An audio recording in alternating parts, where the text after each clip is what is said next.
أعوذ بالله من الشيطان الرجيم. يا أيها الذين آمنوا أنفقوا مما رزقناكم من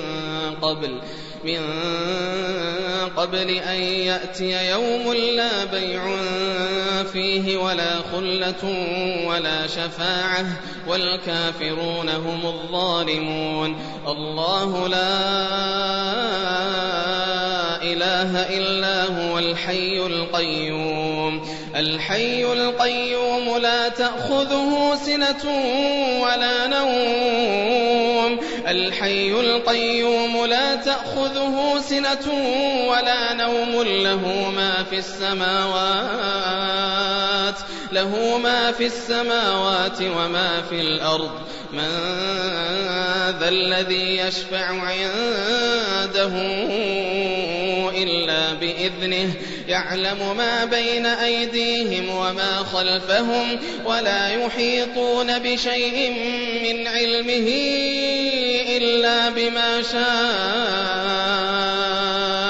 وسع كرسيه السماوات والأرض ولا يؤوده حفظهما وهو العلي العظيم. لا إكراه في الدين قد تبين الرشد من الغي. فمن يكفر بالطاغوت ويؤمن بالله فقد استمسك بالعروة الوثقى لا انفصام لها والله سميع عليم.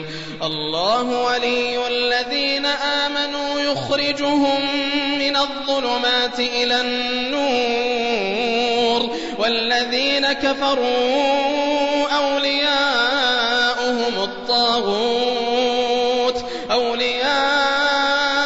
الطاغوت يخرجونهم من النور إلى الظلمات. أولئك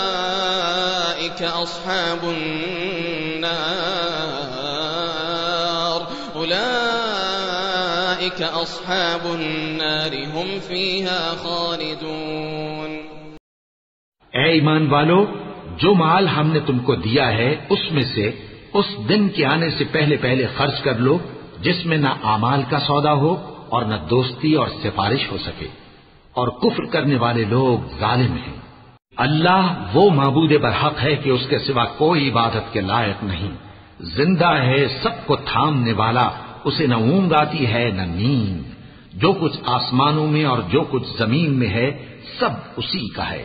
कौन है कि उसकी इजाजत के बगैर उससे किसी की सिफारिश कर सके? जो कुछ लोगों के रूबरू हो रहा है और जो कुछ उनके पीछे हो चुका है उसे सब मालूम है, और लोग उसकी मालूमात में से किसी चीज पर दस्तरस हासिल नहीं कर सकते। हाँ, जिस कदर वो चाहता है उसी कदर मालूम करा देता है। उसकी बादशाही और इल्म आसमान और जमीन सब पर हावी है, और उसे उनकी हिफाजत कुछ भी दुश्वार नहीं। वो बड़ा आली रुतबा है, जलीलुल कद्र है।